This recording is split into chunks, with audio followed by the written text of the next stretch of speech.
and most likely be fine. They will probably also know your whereabouts for the rest of your life. The perimeter of the base is not fenced, but rather marked by posts with silver spheres on tops of the posts, which are used as a reference point by patrolling aircraft, which consist of black unmarked helicopters and F-16s that can be very intimidating at low level. There are remotely operated solar-powered surveillance cameras just inside the boundary at strategic locations, as well as motion sensors, microphones, and optical and vibration detectors. Ammonia detectors have also been mentioned, which can sense the difference between humans and animals by the amount of ammonia in their perspiration. Heat sensors are also used, which can detect body heat at night and during the day in cool weather. That's one of them posts with a sphere on top for marking the boundary. That's one of the cameras.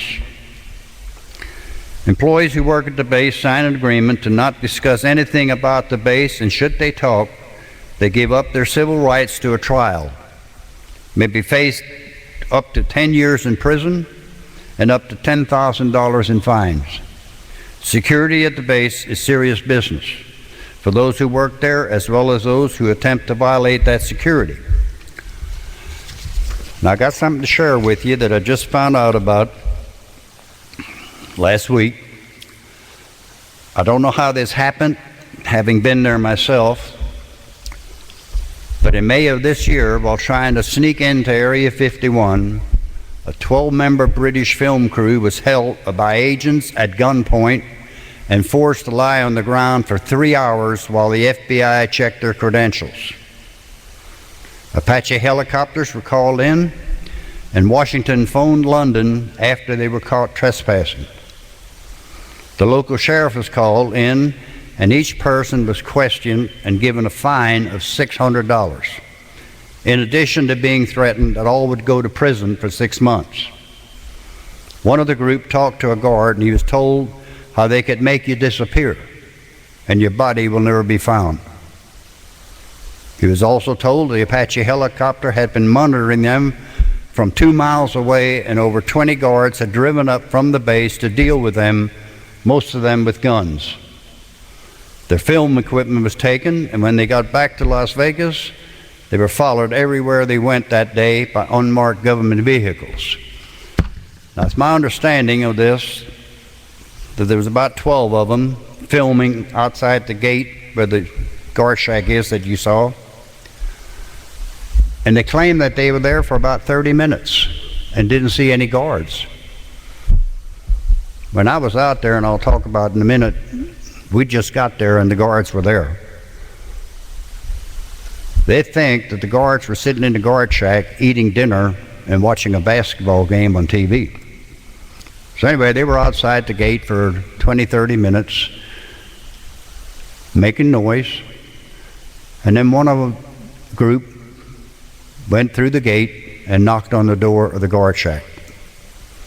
Immediately they came out with guns drawn, put them on the ground, and kept them on the ground for 3.5 hours. What they normally do, the military or the government normally doesn't handle this. They call the local sheriff. Sheriff comes out and he interrogated each one of them separately and then fined them $600 and threatened them with 6 months in prison. Somebody in Washington called London, England, and told them that their people had trespassed at Area 51, and out of the good nature of somebody in Washington, the prison sentence was not enforced. But I guarantee you, the United States government will know where those 12 people are for the rest of their lives. That got my attention because having been there and knowing what the security is, but never having heard that it's possible that this could happen, this was fact. This happened. Nevada Highway 375 was renamed the Extraterrestrial Highway a few years ago by the governor of Nevada, and is a 98-mile stretch of highway, and 30 miles north of the southern end is where the town of Rachel is located. One of the few side roads intersects the highway heading off to the south toward the distant mountains where one of the entrances to the base is located. Now when I was up there, that's a 13-mile dirt road back to that mountain, and the guard shack is back behind that ridge. About 10 miles down that road, I told my wife, I said, start watching for trucks or jeeps up on the sand dunes. And sure enough, we came around the corner where the signs are, and there was a Chevy pickup sitting up on the sand dune, two guys, binoculars, watching us. And by the time we got to that point, they already had my license number and probably knew where I was from, who my mother was, or whatever. So there's no way that you're going to get around to security up there. A rancher's black mailbox was at the intersection until March 27, 1996, when it was replaced by a heavier duty white mailbox. This may be the world's most photographed mailbox. It's a highly revered landmark to many UFO enthusiasts who have had sightings of unusual objects in the distant sky while parked there. Until April 10, 1995, there was a pair of hilltop viewpoints in the jumbled hills that overlooked a portion of the base known as Whiteside Mountain and Freedom Ridge. The Air Force went before Congress and received permission to annex some 5,000 acres, including those two viewpoints, into the buffer zone of the base. This means that the area incorporated into Area 51 is now the size of the state of Connecticut, and the restricted airspace above the base encloses almost 1,000 square miles. Today, the only remaining viewpoints to see parts of the base into the Emigrant Valley are at Tickaboo Peak and Badger Mountain, some 27 miles from the base. Access is difficult in the winter, and viewing the base from there in the summer is nearly futile due to atmospheric distortion over that great a distance. The town of Rachel is located in the Sand Spring Valley, some 27 miles from the top secret base control tower known as Dreamland, and it's the closest town to the base. Rachel began as a mining town when the Union Carbide Company reopened a tungsten mine 8 miles to the northeast. The peak population of Rachel during the mining days was about 400 to 500 residents. When the mines closed in 1988, the workers moved, and today Rachel has a population of less than 100. Some who are retired, some who work on local farms and ranches, as well as the 4 businesses in town. A few in town work at Area 51 and at the Air Force Tonopah test range. But of course, those that do cannot talk about it. The businesses consist of a quick pick mini market, a gas station, small convenience store, and Rachel's most famous landmark, the Little Alien Inn. Pat and Joe Travis bought the inn in 1988. The former name of the motel, restaurant, and bar was the Rachel Bar and Grill. And prior to that was the Watering Hole and the Little Oasis. There's a public phone outside the inn, but you need a credit card to use it. Rachel, Nevada, as is Area 51, is in a remote part of the state. Area 51 has several runways, one of which is... You're locked into Inception Radio Network, Superior, Wisconsin.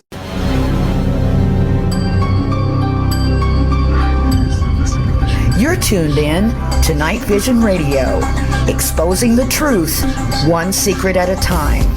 Prepare yourself as we explore the shadow worlds of suppressed history, secret knowledge, forbidden religion, and shine a light on the conspiracies to keep it all from us.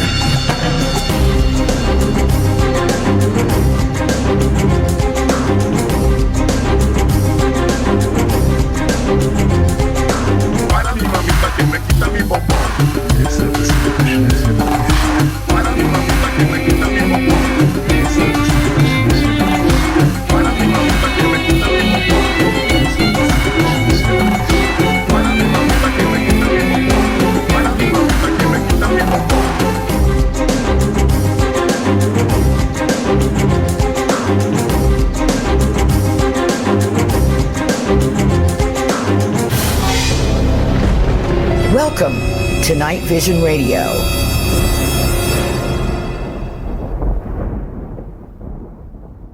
Hey everybody, so glad you could be here with us tonight. There's a great show planned. Got a fantastic guest. Our guest tonight knows a little bit of something about the other side.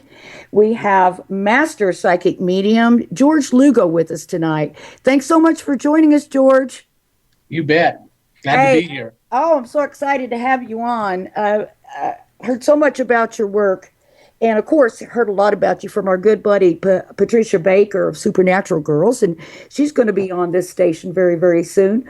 But I want to thank her for introducing us. So we owe her one for that. But I love her. She's good. She can light. She has enough energy to light up a small city. She sure does. Yeah. She's got some wild stuff going on up there in the castle, too. Castle in the woods. That's right. Anyhow, George, let's get right into you and your background as a psychic medium. Now, this is something that I understand that you've been aware of since you were very young. Yeah, just born with it, you know. Not always a welcome thing, you know. It's kind of a double-edged sword, but yes, I was born with it, and my first recollection is before I was actually born. So I know that sounds kind of way out there, but that's what happened. Oh, wow. And like growing up, did you like try to kind of hide it from people sometimes because you felt like, you know, why am I different?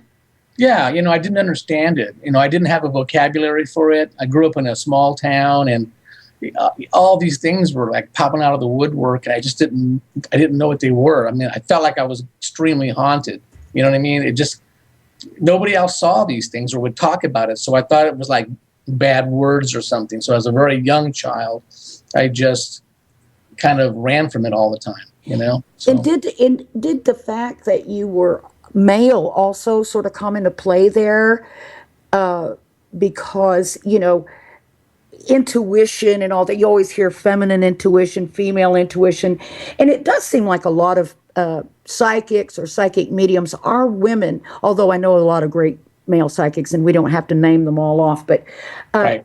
Growing up as a kid, was that also kind of into play? It's like the other guys are going to think I'm crazy or something like that? Well, you know what? I mean, I grew up in a family with mostly women. You know, I had a brother, but he passed away. But outside of that, it was just sisters, aunts, grandmothers, you know, no males, you know, and it was, and I seemed to be the only one in that family on my mother's side that had it. And I didn't meet my father's side until I was after 18, and they had a bunch of it. Oh. So, and they were really happy to find out. They helped me a lot. They kind of gave me a vocabulary for it, kind of showed me what was going on. They all had slightly different angles of it. But boy, was it strong! There, you know, and it really helped me a lot to understand, you know, what I've been going through. Now I know you do amazing work in, you know, contacting loved ones or spirits, people on the other side. And I'm wondering now. You said you lost your brother. How old were you when that happened, if you don't mind me asking? Well, I was the firstborn, and then he was a stillborn after that. And so there was like a 5-year period before my mother was pregnant again and had my first set of 3 sisters. I see. Did you ever have any psychic connection with the brother?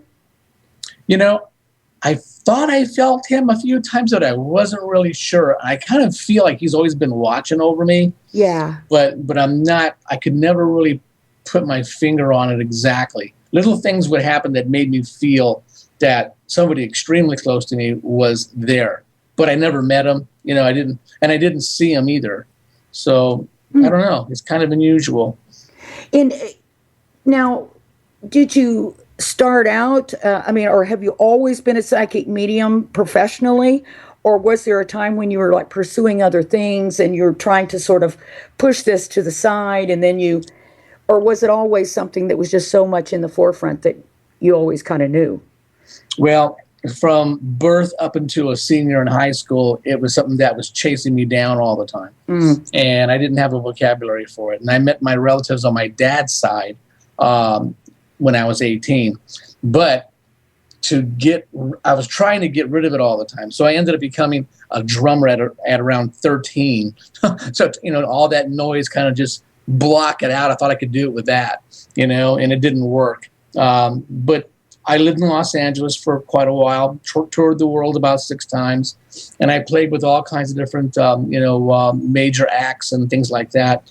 And it was wonderful. But in my travels, it's very interesting. These different people, different mediums or psychics, like Hindus and Buddhist monks, Aborigine, that sect, they would all come up to me like they could recognize it in me without saying a word, because I didn't know how to look for it.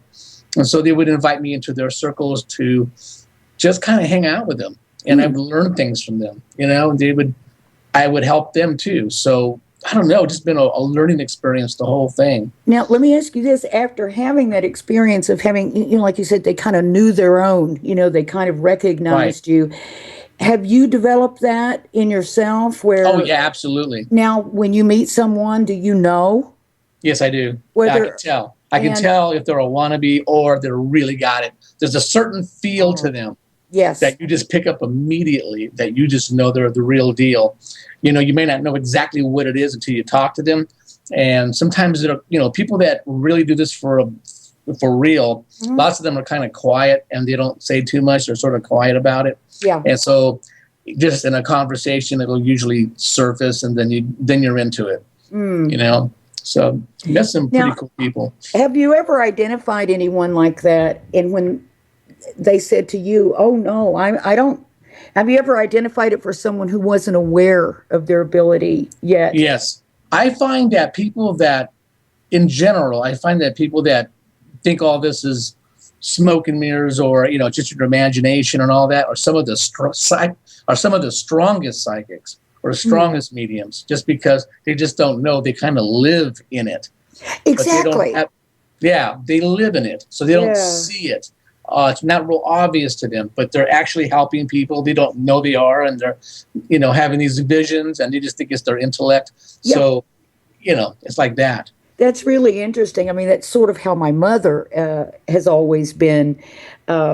We didn't ever call her a psychic or anything, but she always knew stuff, and she always had these prophetic dreams, and not just about us, but about all different people in town. And I could never do anything and get by with it. She'd always know by the time I got home where I'd been and what I had done. But we didn't say, and still don't say, she's psychic.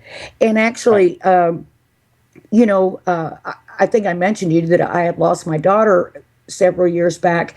And when she passed, before my mother even knew that my daughter had passed, my daughter came to visit her, woke her up, that night. And we figured out later that it was just about the exact time that my daughter actually passed. Oh, but boy. Since it was just sort of a part of life, we didn't label it as anything. Exactly. Yeah, right, exactly. And so your mother probably had it very strong and just lived in it. You know what I mean? Exactly. Yeah. It's a very natural thing. In fact, it's kind of unusual, in our country, in the U.S., we've sort of like processed all that kind of stuff out of our lives, because of religion and all that sort of stuff. But you go to a third world country, when someone's having an issue, they'll say, hey, go see, Uncle Paco, because, take him this wine or this tequila and go spend the night with him, and he'll tell you what you need to know. Yeah. And it's like no big deal there. They get it. But here, people are kind of afraid of it. But more now than ever, since we have all these different TV shows showing it, and most of it's Hollywood, you know what I mean? But the real stuff, every once in a while, you get to meet someone who really can do it. And so, yeah. Now, but your mother probably was a very sensitive person, Yeah. Was she sort of like up and down, was she like kind of manic sometimes or depressed sometimes or kind of running the whole gamut? That's usually more clinical depression. I mean, not really bad, but you know what I mean? Like mildly depressed. But she's still around, and she's still psychic and it's probably just, she had no way, no outlet, no one to talk to about it. And it can make you kind of crazy, you know? Yeah. Yeah, she's kind of a loner. My mom was always, kind of smart, but a loner. And then, of course, we were in the Bible Belt in the South, so. Yep. But what you were talking about the indigenous peoples, the same thing. I grew up in Oklahoma, and, you go to the medicine man. And, Right. It's like you take them a pack of cigarettes and say, fix these for me, and they do something to them, and then you go and smoke those cigarettes, and That's right. takes care of the problem. Yeah. When I was in the 3rd grade, in kindergarten, I would draw all these pictures of things that I was seeing. And my kindergarten teacher would hang on to them and kind of go, what is this, So by the time I got to the 3rd grade, I had this great teacher. She was a real scientist and all this, and I love science. She said, every Monday we have to write a paragraph about what we did this past weekend. So kids would write, went swimming, played with my brother, that kind of stuff. And I'm writing that we're going to be looking at televisions that are going to have typewriters in front of them. So I was describing computers. This is like back in 1962. And I also told them that I would draw pictures and write out. I also said that there was going to be a fake gas crunch in the middle of the 70s, and that gas would go skyrocket high, and then that we would be buying cars, smaller cars instead of Cadillacs, from people that had very slanted eyes. So, and then I drew out 2 tall towers with 2 planes crashing in each, a plane crashing in each one. Oh, that was 9/11. So, when was that? When did you 62? do that? In 1962. Oh my goodness! So my teacher would look at these pages every Monday. She'd go to me first and look at it, and she says, "All right, go to the office and take this with you." So I would go to the office, and that particular year, that one year, we had an Indian chief who was principal, and so he would call me in his office and he'd say, "Where are you getting this from?" And I said, "I don't know. I just draw it out and write it out." He says, "If you were in my tribe, you'd be a roadman." And I had no idea what that was, and I didn't ask. And I only found out about that maybe like 5-6 years ago. A Navajo person that I know up in northern Arizona told me a roadman is basically a medicine man who stays on the road and travels to all the different tribes and only speaks to the elders and the medicine man of each tribe. And so he stays on the move constantly. So they're called roadmen. Oh, wow. Instead That's of medicine. Interesting. Yeah. Yeah. And you said he was Navajo? No, well, my principal wasn't. He was like a Plains Indian, and I'm not sure which tribe, but his family would come and do a big show out on the blacktop, where the basketball court was, and all the kids would come out and sit on the blacktop. And when it came to doing the eagle dance, he would pull me out of the audience and have me sit there and then have his relative dance around me with these eagle feathers and stuff. So it's like they knew, and so it was just very interesting growing up, so all these different things that come to me, it's just pretty neat. Wow, that's really interesting. Now, have you spent a lot of time with different groups? Like it seems like you have spent some time around some indigenous peoples and studied sort of different philosophies and things like that. Well, kind of and kind of not. We just kind of hang out together, and it's almost like a telepathy thing or something. We kind of, like when I was in Japan, this monk came out of nowhere, and it was at this what do you call it? It was a rock garden, and so I was there visiting, and he was on the other side of the rock garden. He walked around, and he asked if I wanted to go with him up to the monastery, that I'd be the first gaijin, the first foreigner in 500 years to be up there. And so I asked the person that I was with, I said, I can buy maybe 5 days or 5 weeks, 5 months, but 500 years. And she said, "Georgia-san, I speak really good English. I write it even better." So she wrote it all out. And she says, "This is a great honor. You should go with him." So that was my first day off of 14 days because I was on tour. And so I said, "Oh, well, I'm going to go." So I went, and I spent 14 days with this guy up there in this monastery really high above Kyoto, Japan. And when we were halfway there, we went through some kind of a cave or something, a tunnel. I could feel that it was, he blindfolded me, and we walked through this tunnel and pop out on the other side somewhere, and I could feel the sun, the heat, the light. And so he took my mask off, and I turned around. I couldn't even tell where we had been. So we kept walking, and I kept thinking, God, I hope this is not some kind of ritual killing or something. So we keep walking, and I see these monks running down these switchbacks way out in the distance. And they finally caught up with us, and they pulled him aside and said, "What are you doing?" And so he explained to them whatever he explained to them. And then they took off ahead of him, go back up the switchbacks. And he told me to come with them. So I just followed them. We eventually got to the top, and it was almost sunset. And I was standing on this cliff, and they had all these bowls or like little tubs of water and loofahs. And they took all my clothes off. I mean, everything. I was standing butt naked on this cliff, and they're scrubbing the first and second layer of my skin off. Oh, wow. And they were piling it up on my shoulders, literally taking my skin off. And they were scrubbing my hair, and they picked my teeth, they cleaned my ears, they did all this stuff. And they ran off with my clothes, and I'm thinking, great, now I'm just naked. And so they brought these robes, and they put these robes on me, and then took me into the monastery. Nobody could speak English whatsoever. And I knew basic Japanese, like, where's the restroom, that kind of stuff. Right. So I went in and I stayed 14 days there.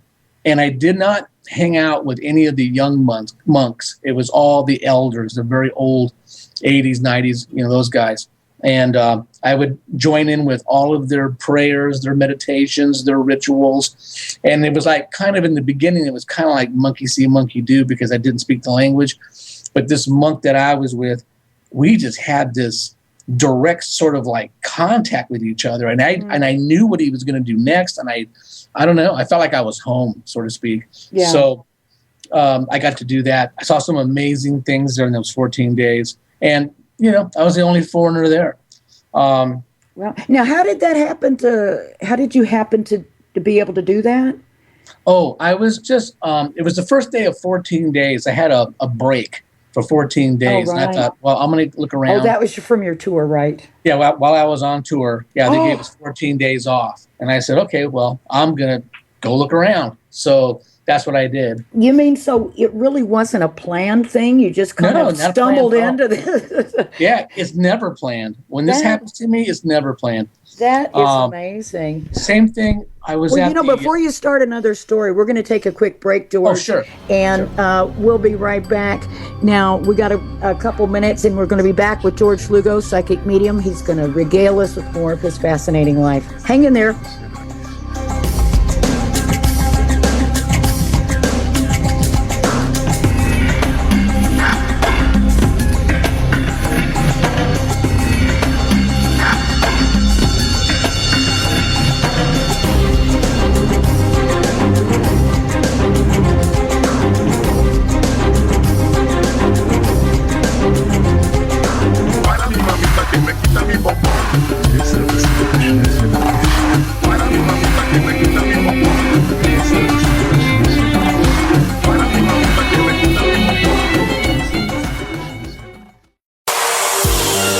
Everyone, Lorian Fenton here, host of the California MUFON radio show, asking if you'd like special access to exclusive and amazing information about UFOs, the paranormal, and all things unexplained.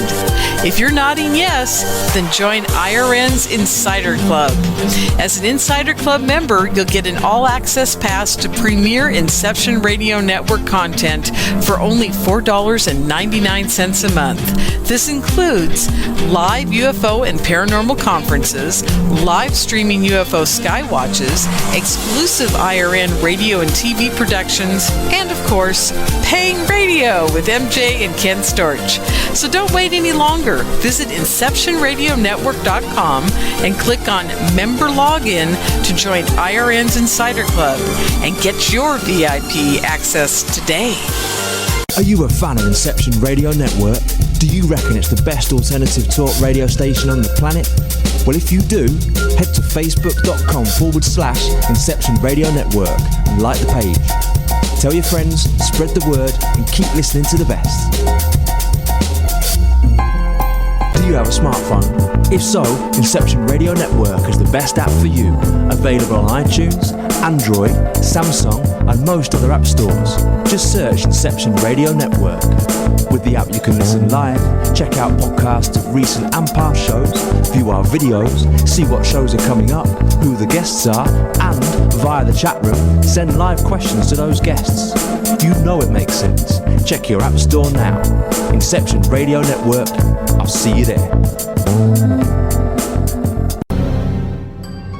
Hey, IRN listeners, make sure you tune in to Night Vision Radio with René Barnett. René will be exposing the truth one secret at a time. When? Thursdays. Every Thursday, 10:30 p.m. Eastern, 7:30 p.m. Pacific. Where? Right here on IRN.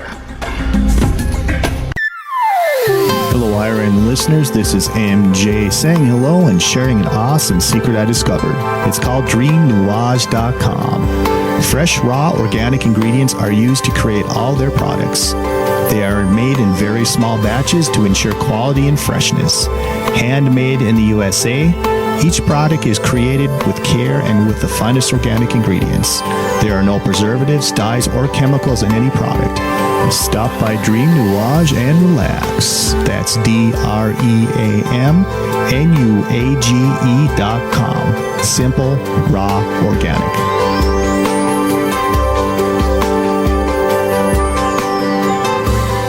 You're locked into Inception Radio Network, Superior, Wisconsin.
Hey, we're back with George Lugo, psychic medium, and I think, George, you were getting ready to tell us a story, and then I have like a million questions for you.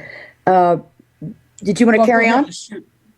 Oh, okay. Well, one of the things I wanted to ask you about was because I wasn't really familiar with the fact that you were able to make predictions and was really aware of your work with the other side and connecting people with their loved ones and that sort of thing.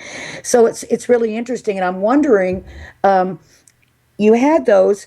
Now, how did you receive those messages? Like, for instance, with the World Trade Center and those other things, the computer that you foresaw, was that people from the other side telling you these things, or did you just sort of know them through some sort of gnosis? Well, when osmosis. when I put pencil to paper, I just started seeing images. I don't know who it came from or where it came from. I just saw these images and I could feel them. You know, these things that I was drawing, and I just felt guided to do it. I didn't see any particular person or, anything like that. It just started coming out. And I'm kind of just watching myself. I mean, I'm actually spelling the words out and drawing the pictures and doing all of this. But it's like everything else kind of disappears in the room for a moment. And this information comes out like real fast. It just lays out real quick. And then it's over. And I just don't know where it comes from. It just happens. Exactly. So. Wow. Now, so you sort of got that, information in that way. And then when you started connecting with people on the other side, how did that happen? Did you just sort of realize that there were always people around you that other people didn't seem to be able to see? Right, exactly. You know, it's like these days in my life, well, it's been like this for a long time, but I'll be asleep and I'll just wake up and there's somebody standing next to the bed. But I'm so used to it now that I'll see them and they just like give you a knowing. It's like they don't say anything, just kind of give you a knowing. It's like a split second and you know everything about them. But I usually go, not now, I'm trying to sleep, and I'll just roll over. And sometimes it's somebody who's been in a car accident or somebody who's been burned up in a fire, and it looks kind of, scary, but I know what they are. So they're not there to harm me or not there to scare me, but they're there to let me know that somebody's coming that's a relative of theirs that I haven't met yet that's going to get a hold of me, and I will make the connection. And so why do you see them in their, sort of worst state, like how they died? Is that because so that sometimes you can identify them? Yeah, sometimes it's like unfinished business, say if they were murdered or something like that. Oh, right. They'll show me how they looked when they died, or sometimes they'll show me how they look now. But they give me all this information through visuals and a feeling, and sometimes they kind of get into me a little bit and they make me feel what they died of. It goes on and on and on. That's why it's kind of a double-edged sword. I'm helping people, but it kind of takes a lot out of me, So I got to protect myself and just tell them, you can't get in my body. All you can do is deliver your message and I'll pass it on. And so they show me these things. I'm just like a pipe and things flow through me. But lots of times people will call me and they'll make an appointment and they'll come and see me. And in the reading, that person will come back and I go, oh, you know what? This person's been here before I met you. So sometimes I get things in advance like that. Mm-hmm. So it just comes all different ways, So. Wow. But nothing harmful, though. I never get anything I feel like I'm protected all the time, and I'm real grateful for that. Yeah. And I try to live in integrity and be extremely honest and to the point about all this stuff, because I just feel if you're not, they can take it away from you. So they'll shut you down and close that door, I've had experiences sometimes with people who I did feel had some real abilities. Right. But it would seem like at some point, that maybe they got a little bit in their ego. And I'm sure you must have the experience of people wanting to know you and wanting to be around you because of what you do and what you're able to do. Yeah, they're always asking me, can you teach me? Can you teach me this? Can you teach me this? And I said, no, you're just born with it. Mediums are born, not made, so that's the only exception is sometimes when people have near-death experiences. Oh, that's and right. They see themselves on the operating table, from up above, or in a car wreck, and they see themselves, but they've been revived. Sometimes they have a stronger connection now with the other side, and that'll help them. But that's pretty much the exception, That's how I've always seen it. But people always, they're always asking me, please teach me how to do this. Yeah. But, okay. So there's no hope then for me, George? No, not necessarily. The way I see it is psychics perceive and mediums receive. So that's the difference. Psychics are extremely different from mediums. Oh, you can't be a medium without being a psychic first. Right. But psychics usually use their tools, or tarot cards, pendulums, whatever they use, and then they use their intuition on top of that. And sometimes they're able to skirt the edge of mediumship and get maybe a hit here and there. You know what I mean? So, and the more you do it, the better you get at it. You can do that. But a real solid person who talks to the dead is really not they're just different from psychics. Psychics use tools, mediums don't. I've never used a tool in my whole life. I've never had to use tarot cards. They're beautiful and I think they're great, and all the other tools, but I just don't have to use them. Never had to. Well, that's good. Now, have you talk to a lot of people on the other side, right? And I would imagine you've learned a bit about the other side. Yes. From them. And have you ever used that to help somebody cross over? Absolutely. And absolutely. Can you tell us about that? Yeah, there was this team of paranormal investigators that invited me along. I never met them before, and we went to this house that they had been there. They had been there before, so they took me, and they had a thing called it's like a little ghost box. It's a little what's it called? Obelisk. They had an obelisk, and it's got like it's a phonetic word generator. So souls can use it. So I saw it, and I was kind of suspicious of it. And I thought, what is this? Recordings inside or something. So, I checked it out. They turned it on, and this guy comes across, and he says, Howard. And they said, oh, hi, Howard, how you doing? Because they were used to him. But they didn't know anything about him. He only said Howard. So this time, he says hat. And I was wearing a hat that day. I was the only one wearing a hat. And it was at night, and all the power's off on the place. You have to do it that way. So he says, Howard, and he says, hat. And they said, you're talking to you, George. And I said, oh, hi, Howard. And he says, affirmative. And I said, okay. So then he was a soldier that was in Vietnam, and he was flying. He would fly in and drop the napalm and all that to get our guys out of there, and blow everything up. Well, he died on that. So he gave me his full name, and he gave me his rank, and they went and looked him up on a computer someplace on a laptop. Sure enough, man, there he was. There was his picture. There was who he was, the whole 9 yards. But he was stuck. His son died in that house of food poisoning. And then he ended up dying in the house because he was like brokenhearted, and he kind of just fell apart and drank himself to death. And so he was stuck in that house. And I said, I want you to go to the light. Now, I've got like 13 people in this room watching this and listening to this. I said, go to the light. And he says, hard. I said, try. He goes, hard. I said, okay, let's look for it. So I'm concentrating. And then I hear a dog barking. And I said, this is your dog barking. Head towards the sound. He says, hard. I said, try. So we kept going back and forth like that. And he says, hard to move. So then I heard the dog getting louder, and I can see in my mind's eye this guy trying to get through this darkness to find this dog. And then I said, go to the light. And he couldn't find it. He kept saying hard. And I said, keep trying. Then all of a sudden he said, glow. I said, that's it.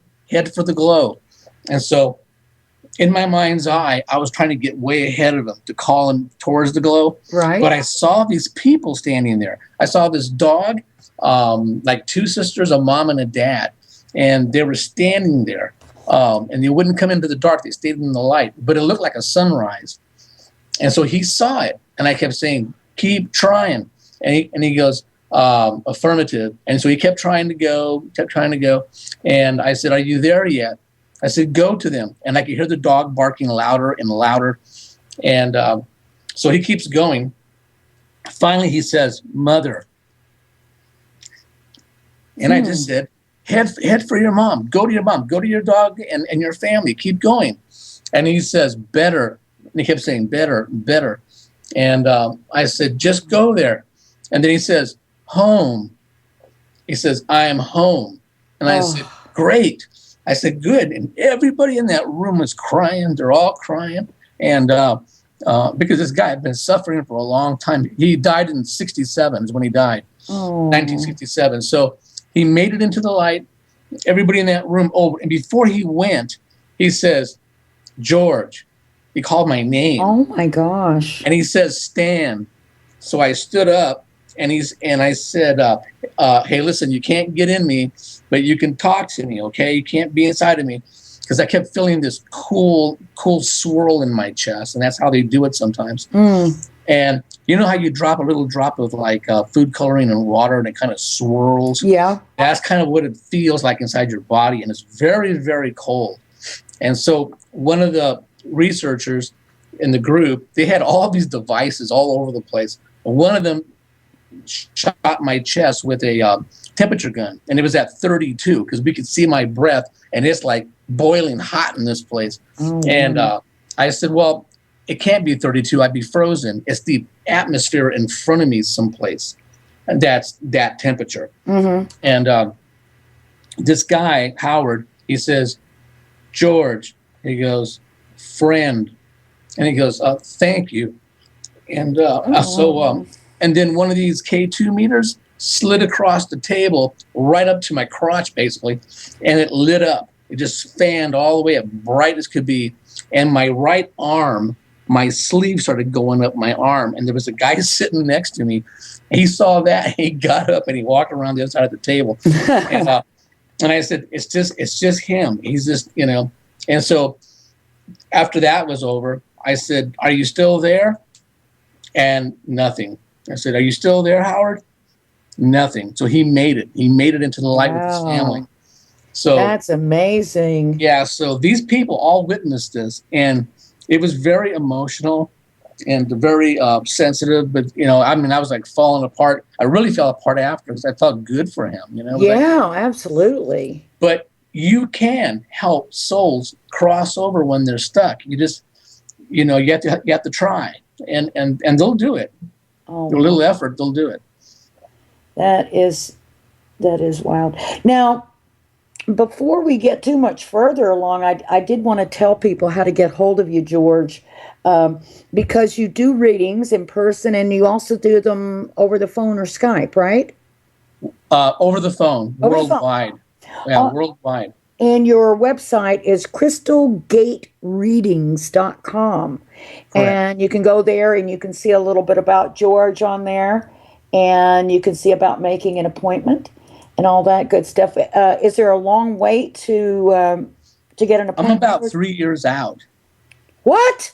Yeah, I got about 3 years ahead of me, people waiting. But there's holes all over the place, so try. I mean, if you want to see me or talk to me on the phone, just give me a call. I'll make it work somehow. Yeah. Oh, my goodness gracious. That's crazy. You know, I guess if it's meant to be, it'll happen. Huh? Yeah. Mother's Day, just past Mother's Day, I started the day before. I think it was at 7 a.m. and I went till 7 a.m. Mother's Day morning. It was a long haul, man. Oh my gosh, so, they must have carried you out on a stretcher after that. Yeah. Once I'm in the flow, I'm good. And I'll just take one phone call. I talked to this one guy who was on an oil rig in the Black Sea who was missing his mother a whole bunch. And I talked to him and people in Guam. A lot of people from Dubai call me, and they use translators. And so I will talk to them. And Guam, you know, I talked to CEOs. I've talked to 3 kings already, and I talked to 4 bishops from the Vatican. I also, which is really unusual, but I also go under bridges and talk to people that are homeless. You know, it doesn't matter to me.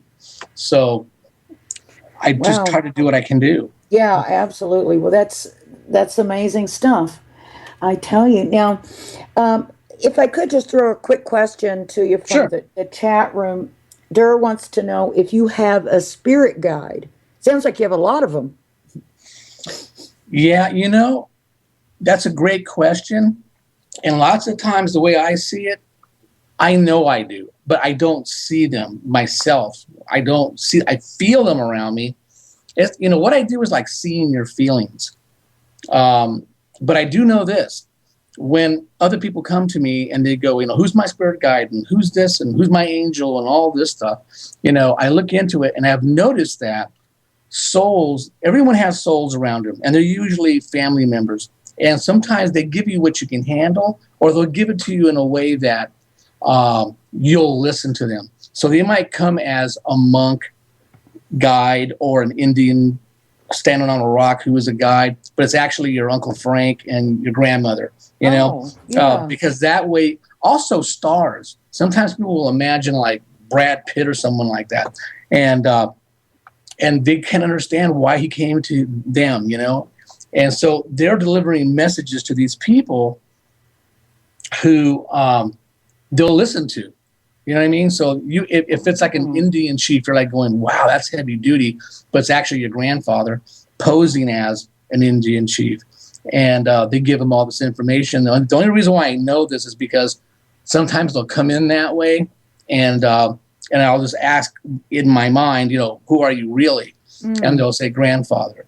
And so, okay. So, and they'll give me, like, usually people that were in the service, I start seeing flags flying. And when I see that, I know that they're service, military.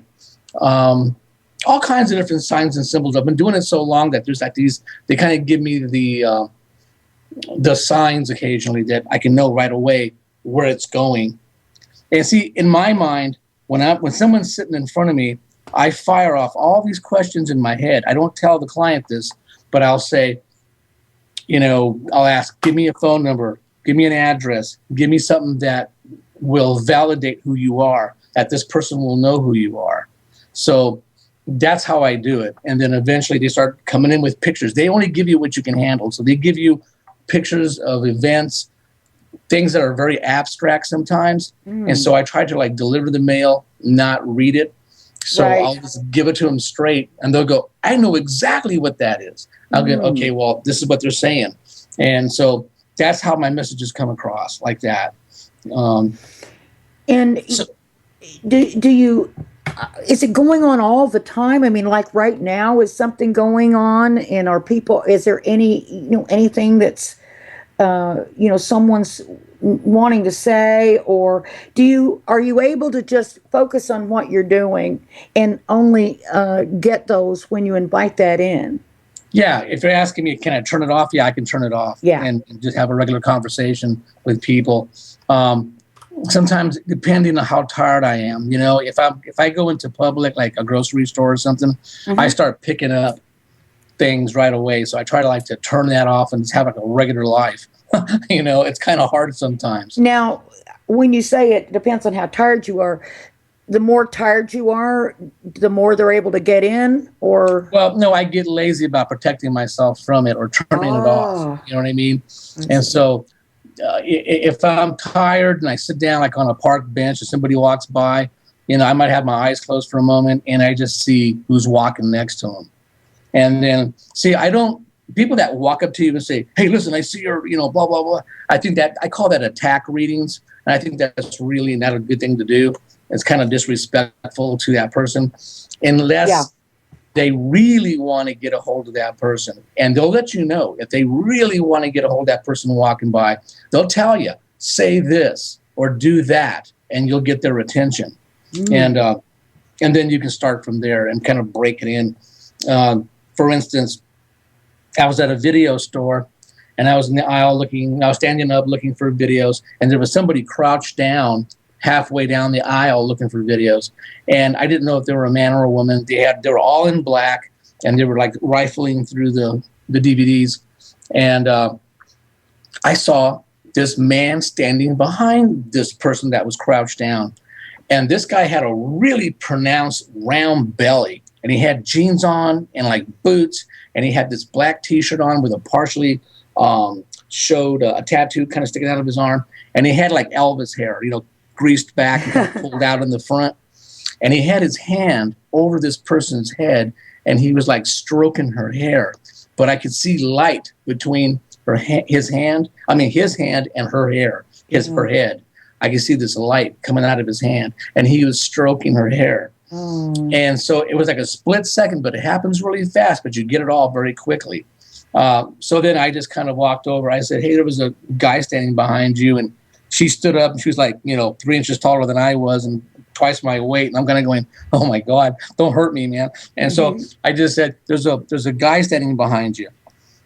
And she looked around, she goes, where? And I said, well, he looked like this. And so I told her what I had seen. She started crying. She goes, that was her dad. Oh. And he had died 2 years ago. He had come over to her apartment, and he was really angry with her. And they got into this big fight, and he left, and he died 2 hours later of a heart attack. So she held all this guilt. So she said, what did he say? And I said, he said to take the foil off the windows, get your computer fixed. I said, is this true? And she says, absolutely. And I said, and he says, clean up your apartment, wash your dishes, fix yourself up, get back to work. And and he said, that was not your fault. I'm sorry we had that fight, and I'm sorry that I left you vulnerable. And but it's not your fault. All is forgiven. And so, wow, that was his message to her. And so She's crying in the aisle, and the manager comes over and says, "Is this man bothering you?" and she gave me a hug. Says, "No, it's okay, So, but anyway, Wow. that's the only time I would do something like that if it was that obvious, Now, what about any time has it happened where someone knew that they were going to die imminently and asked you to connect with them with someone that might be waiting for them, or wanted you to describe what they were going to be experiencing? Yeah, absolutely. I was telling you about this musician, Reiner, in Tucson. He came to me with that whole thing. So I told him, what I saw, and the guy gave me a hug and a kiss, and he says, "Thank you so much." He died the next day. But it gave him peace. What did you tell him? I just said, "Listen, it's going to be all right." I said, "You're going to close your eyes." And I told him who was waiting for him. And there was some relatives of his. I never met the guy. And he was from like Czechoslovakia or somewhere like that. And I told him the names, and I just said, "They're waiting for you. And don't worry, it's going to be okay. You're not going to suffer." And he gave me a kiss, and he says, "Thank you so much." And then I left, and that was it. I thought he was going to ask me to record with him because he was like a big shot recording artist, but totally quiet here in the States, because this is where he was taking kind of like refuge and wanted to be normal, Wow. But he would sell out soccer stadiums in Europe.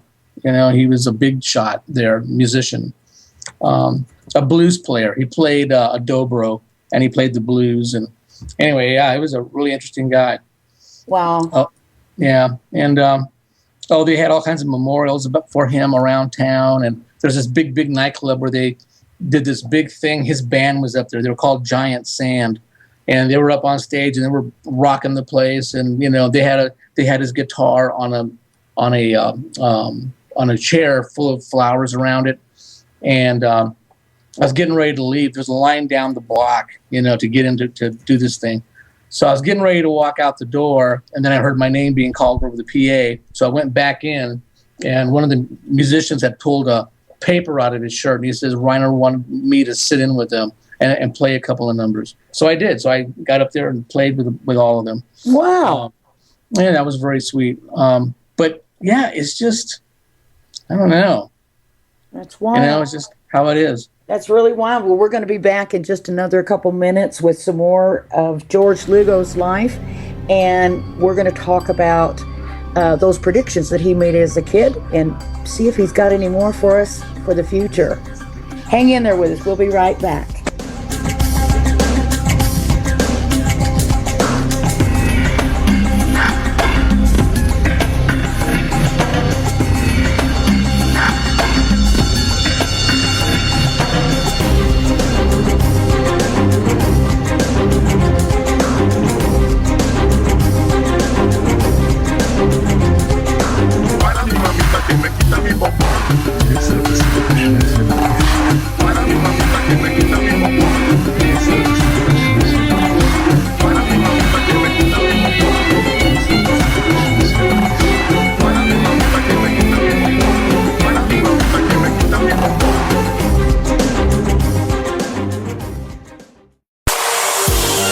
Everyone, Lorian Fenton here, host of the California MUFON radio show, asking if you'd like special access to exclusive and amazing information about UFOs, the paranormal, and all things unexplained. If you're nodding yes, then join IRN's Insider Club. As an Insider Club member, you'll get an all-access pass to premier Inception Radio Network content for only $4.99 a month. This includes live UFO and paranormal conferences, live streaming UFO skywatches, exclusive IRN radio and TV productions, and of course, paying radio with MJ and Ken Storch. So don't wait any longer. Visit InceptionRadioNetwork.com and click on Member Login to join IRN's Insider Club and get your VIP access today. Are you a fan of Inception Radio Network? Do you reckon it's the best alternative talk radio station on the planet? Well, if you do, head to facebook.com/Inception Radio Network and like the page. Tell your friends, spread the word, and keep listening to the best.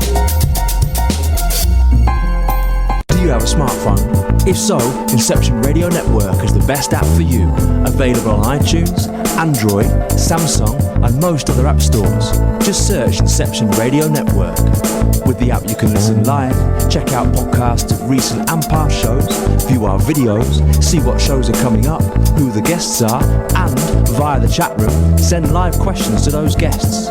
You know it makes sense. Check your app store now. Inception Radio Network. I'll see you there.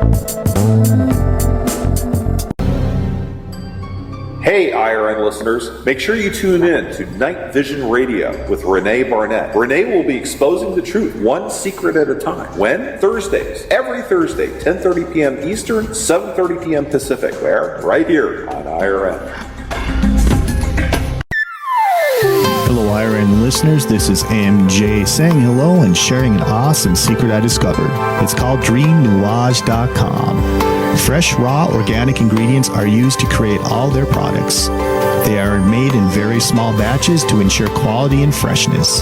Handmade in the USA, each product is created with care and with the finest organic ingredients. There are no preservatives, dyes, or chemicals in any product. Stop by Dream Nuage and relax. That's DreamNuage.com. Simple, raw, organic.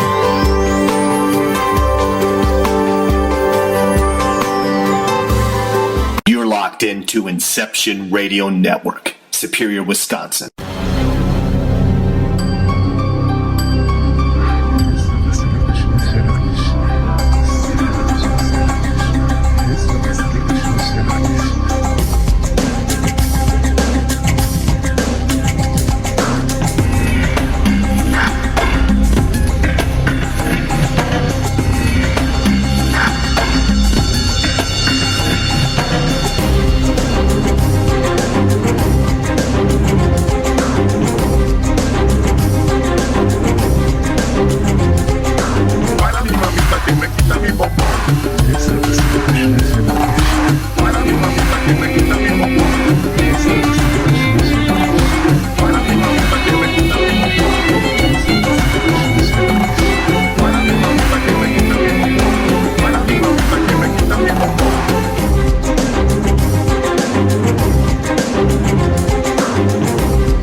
And you are back with us. You're listening to Night Vision Radio. I'm your host, René Barnett.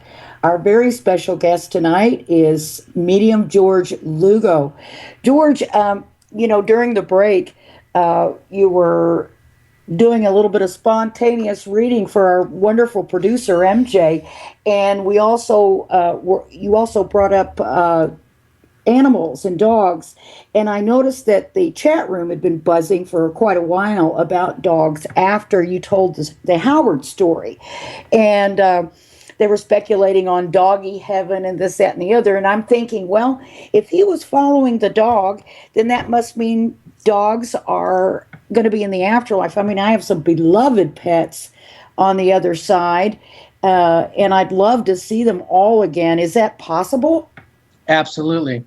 I was doing a reading for about 80 people in this one venue, and there was a guy sitting in the far corner, the very furthest corner of the room, and I was up in the front because I don't say, is there somebody with a pickup over here? I go right to you, and I tell you what I see. So this guy, I kept getting pulled to him, and when I looked over there, I saw 7 horses standing around him with big chests, and they were really fancy horses. Like they were totally, didn't have any bridles on or saddles or anything, but they were just muscular and perfect.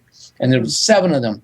And this guy looked like a total office nerd. He had a pocket protector, the black frame glasses, the pastel yellow short sleeve shirt, and kind of greasy parted hair. And he's just sitting there. And I said, "Sir, I see 7 horses around you." And the guy just started almost like uncontrollably crying, just out of his mind. He couldn't talk. So I walk over there and I said, "There's just 7 horses around you, and they're very strong, and they're your pets, and they're just letting you know that they're perfect and that they're still with you. And the story was his brother was he would breed horses and he would breed race horses. And they would go like the Kentucky Derby and they would win all these things. And then he had to retire them. So every time he retired one, he would send them out to Arizona to his brother who had a lot of property. So he ended up with 7 horses eventually. And he didn't know what to do with them, so he just made them his pets. So there was a tree line way at the back of his property that it looked like a line going across the property. The horses would hang out there during the day because it was so hot. Well, in the morning, he would get on his porch and he would whistle or call them or honk the truck's horn, and they'd all come running out of the trees up to his deck, and he'd feed them and all this. Well, one morning he went out there and they didn't answer, and he thought maybe they got out or somehow. So he got in his pickup and he drove down there, and all 7 of his horses were dead. Oh my God! They were all poisoned. Somebody poisoned them all. Oh. And so he was just like super distraught about it. So anyway, they came to him that night.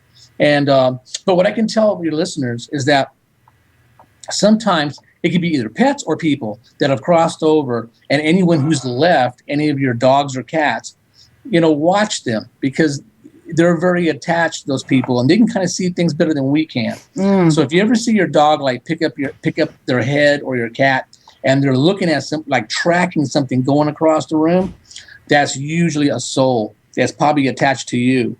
And so, or sometimes your dog will just, sit there looking in a corner, because souls sometimes go into corners. That way they're not interfering with your life. And so they're just kind of watching you watch TV. Oh, that wow. kind of thing.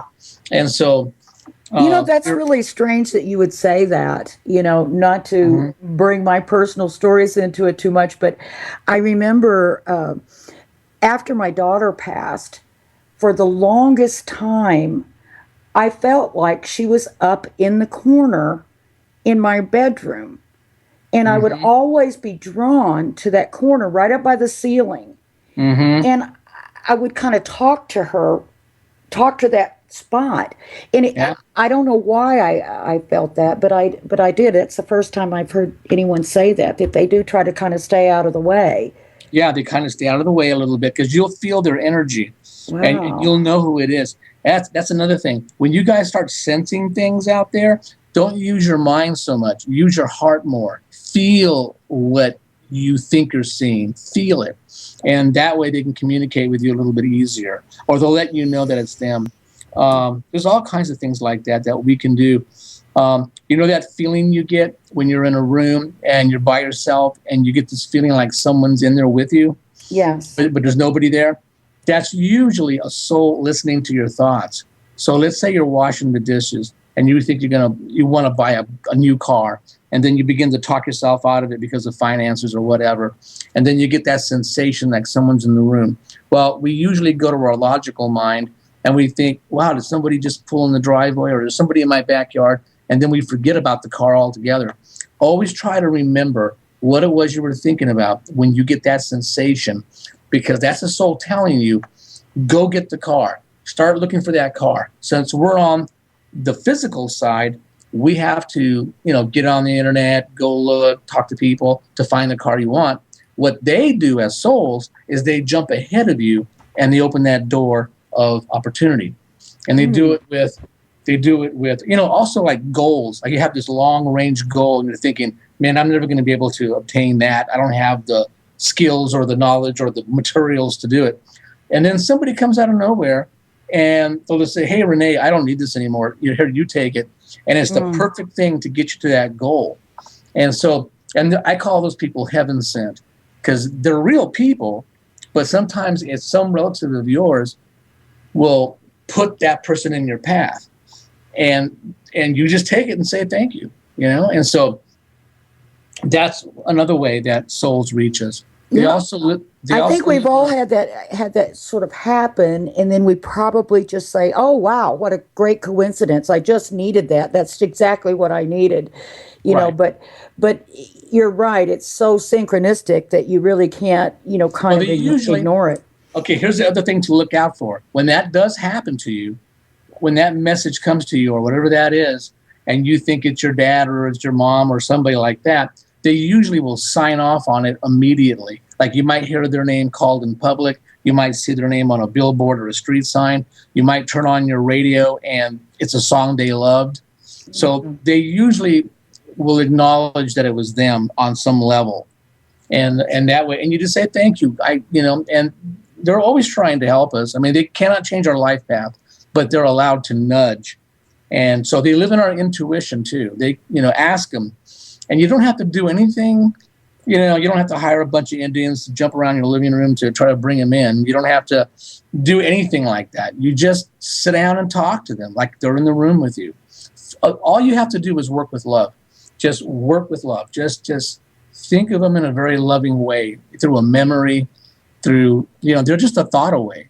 So just think of them that way. And then sometimes they'll bring a smell to you. You might smell their perfume or their cologne, or if they work with cars, you might smell oil, in your living room where there's nothing there like that. They'll give you signs. They'll let you know. Sometimes they A-port things and they're just playing with you. Like you'll put your car keys down, turn around, and to get something else, and turn around, their car keys are gone. They're across the room now. They do little things like that to let you know they're there. Or they'll do something that you're familiar with them.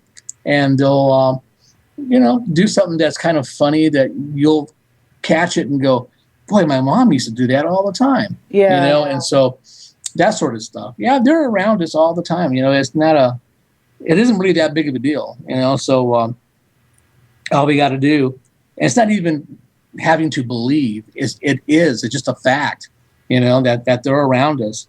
There's all kinds of things I could tell you about them, but yeah, wow. They come to us in our dreams, occasionally. You're actually more awake when you're asleep, because that's where all your messages are. That's where all your events are going to happen. That's where everything is.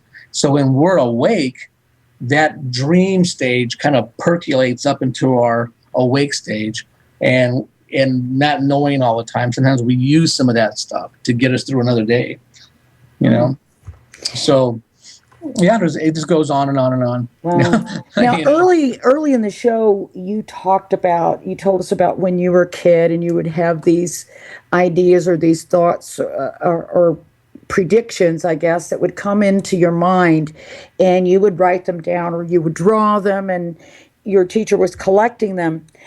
Do you still get those? Is there anything you could tell us about something that we might relate to today?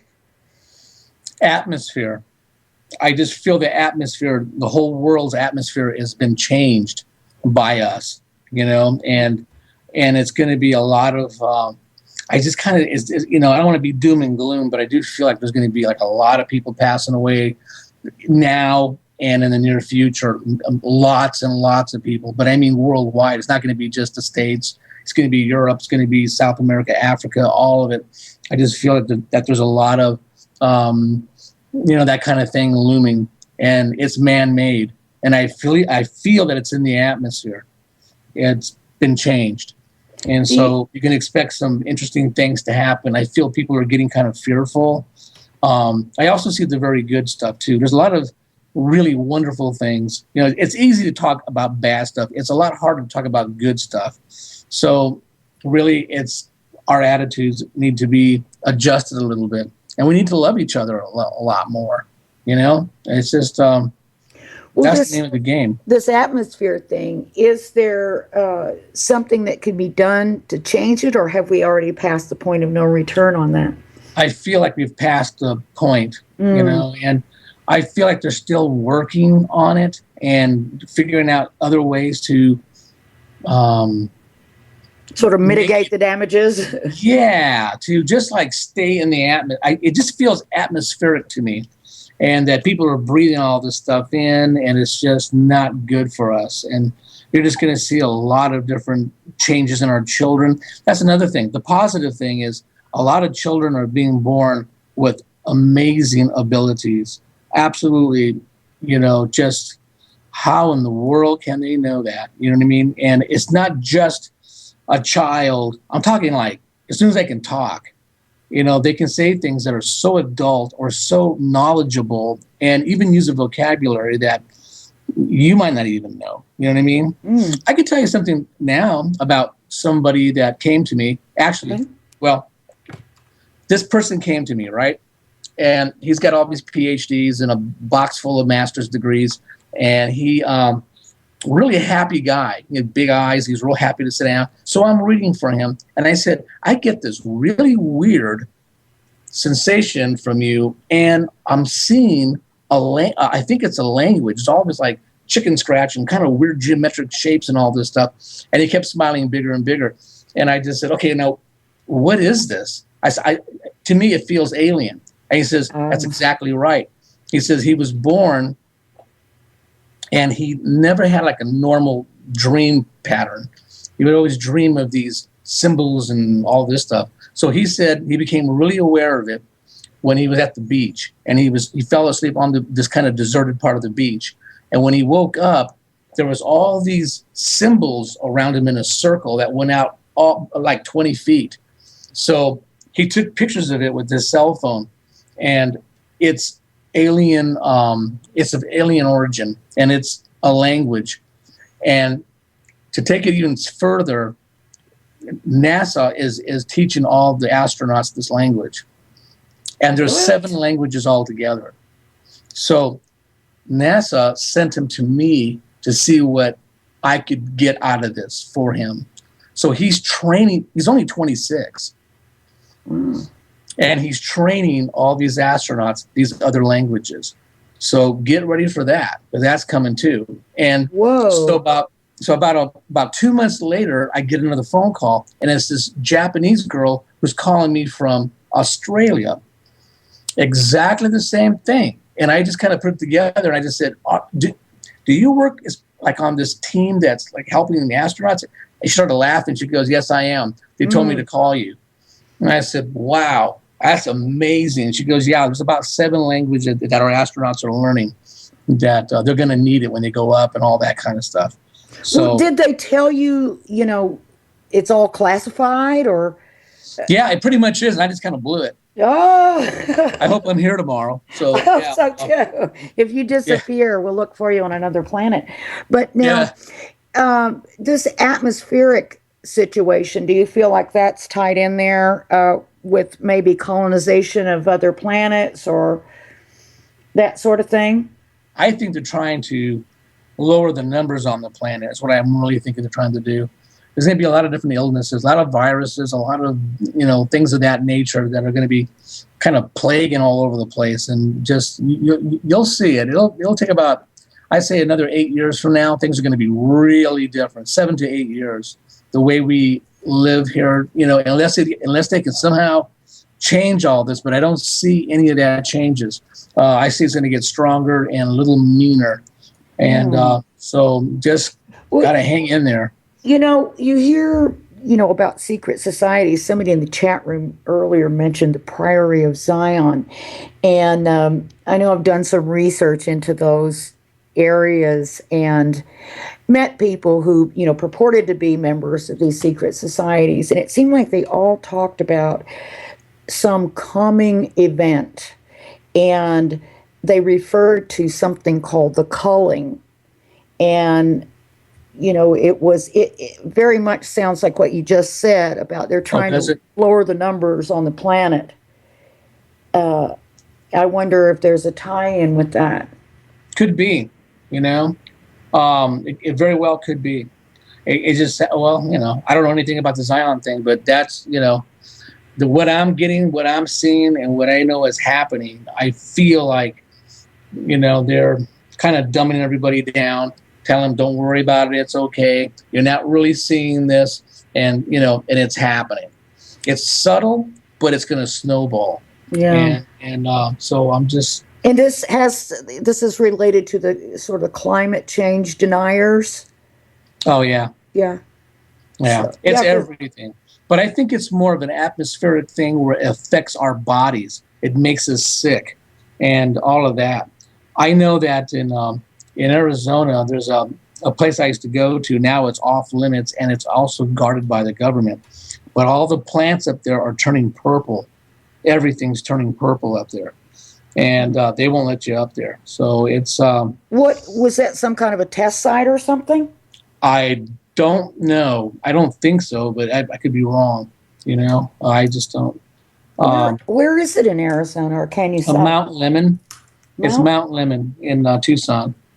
And the plants are all changing. Everything is changing up there, and they just won't let anybody up there anymore.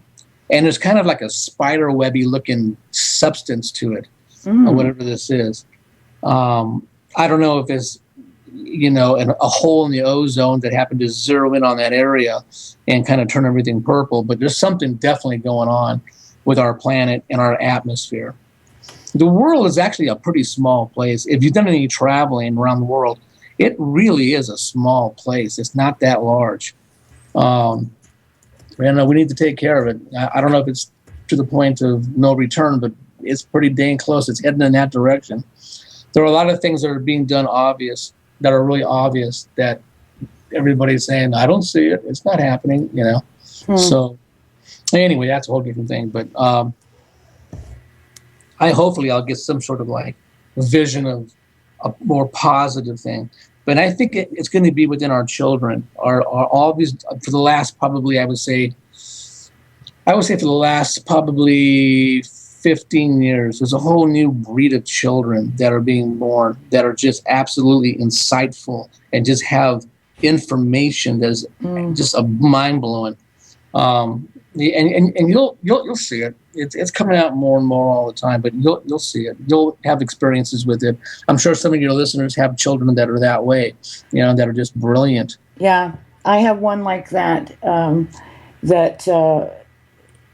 He's almost 12 now, but he, from the time he was like 4 or 5 years old, he goes out to NASA JPL, the Jet Propulsion Lab here in Southern California, and sits and chats with the scientists, and they all just sit around and ask him questions because he knows everything there is to know about the planets, he can tell you anything, the tilt of the axis of Uranus, or, what the atmosphere is there, all kinds of stuff. And it's just amazing. And I know he's not the only one. Oh, absolutely not. There's a ton of them. And it's, you know what I mean? And those are the ones that are going to pull us through all of this, Yeah. He told me he was going to save the world. Let me tell you something about toddlers. If your listeners out there, if you have a toddler, listen to them, because if they're like playing with an imaginary friend, sometimes it could be a past, a relative who has passed.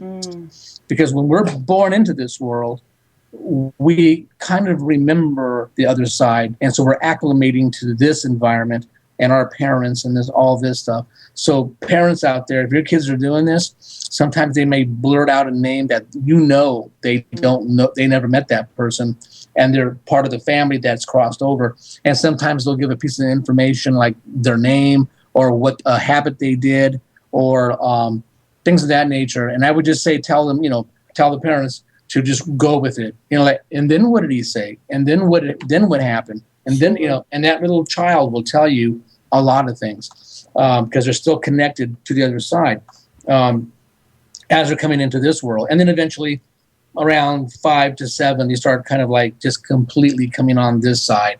Yeah. And they may have some ability, maybe not. Same thing happens on the other end. When you got like Aunt Bertha who's hallucinating, we call it dementia, and she's saying, hey, my sister was sitting on my bed last night eating ice cream. You can believe it. Just go with it. I always tell people, go with it. Don't say like, she's nuts or she's crazy. Go with it, because usually that's happening. So souls will start to come around somebody who's getting ready to cross over. Yes. And they start seeing them. And the best thing to do with that situation is the same thing. Well, then what happened? Well, what did they say? And sometimes it's just stranger souls that are just passing through, and they just know that they're getting ready to cross over, and they'll visit with them. Nobody can take your life. No soul can take your life. That happens on your own. But people will be checking in on you, loved ones, and they're usually waiting there for you when you cross over. I get calls all the time from like hospice, from people that are like very religious, and now they're on their deathbed, and that whole thing went out the window. Yeah. It's like, well, all what's bets gonna are happen? off. Yeah, all bets are off, man. What's really going to happen? And to the best of my knowledge, from what I've always seen all my life, I just kind of describe it and get ready for this and for that, and they can relate to it. What do they expect? What can we expect? What will we see and feel and smell and touch? Well, here's my take on it, and this is what I've always seen this.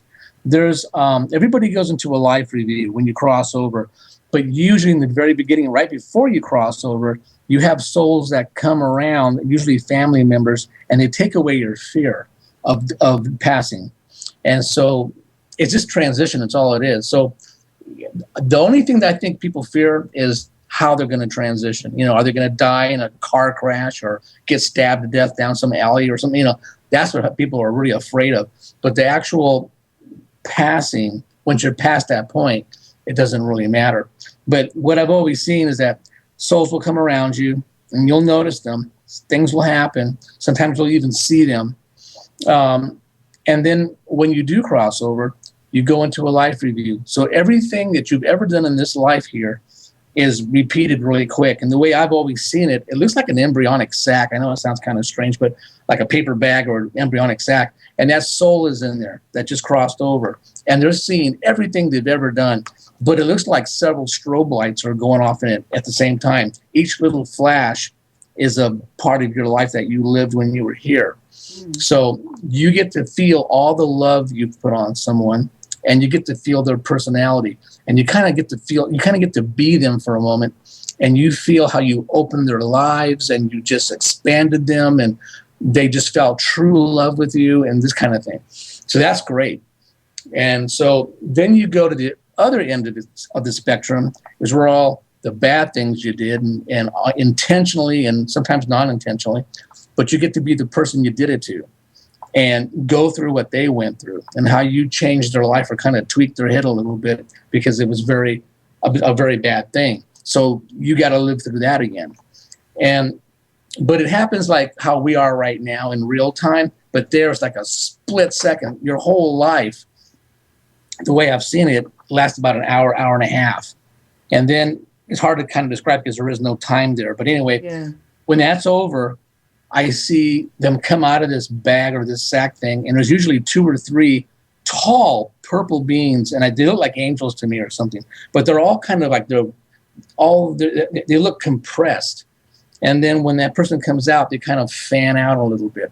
And then right behind these beings is the whole garden of souls. All your relatives, your friends, your dogs, your cat, all those people and animals are there. And then you go right into that realm of souls or garden of souls, and then you're in.